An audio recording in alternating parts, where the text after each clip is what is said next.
जौने कोखी बेटा जन्मे होही कोखी बिटिया दुरंग नीतिया।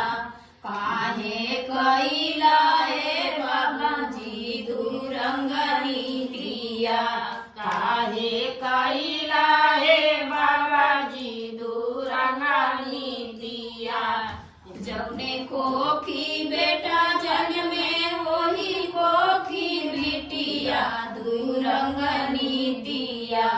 काहे कैला ए बाबूजी दुरंग नीतिया।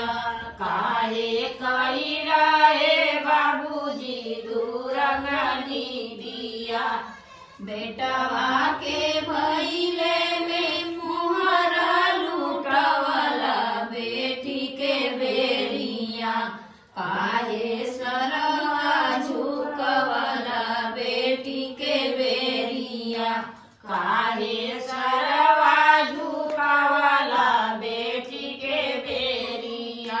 जौने कोखी बेटा जन्मे वही कोखी बिटिया दुरंग नीतिया। काहे कैला ए बाबूजी दुरंग नीतिया। काहे कैला ए बाबूजी दुरंग नीतिया।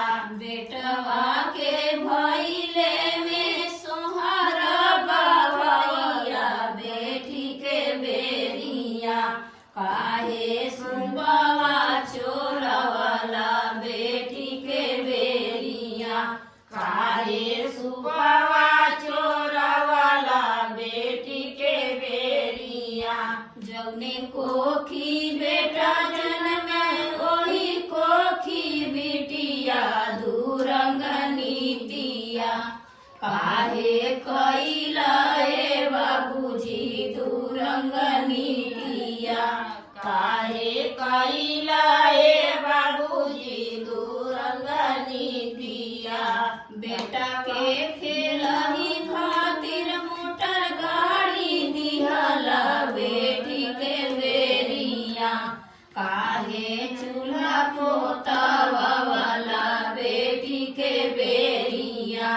काहे चूल्हा पोतवाला बेटी के बेरिया।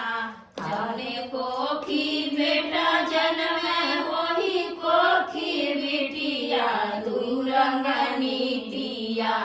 काहे कैला ए बाबूजी दुरंग नीतिया। काहे कैला ए बाबूजी दुरंग नीतिया। बेटा के पढ़ावे खातिर खेता बाड़ी में चला बेटी के बेरिया। काहे घास कटवला बेटी के बेरिया। काहे घास कटवला बेटी के बेरिया। काहे जौने कोखी बेटा जन्मे वही कोखी बिटिया दुरंग नीतिया। काहे कैला ए बाबूजी दुरंग नीतिया। काहे कैला ए बाबूजी दुरंग नीतिया। बेटा के बियाहे खातिर ऊंचा सेहरा बनला बेटी के बेरिया।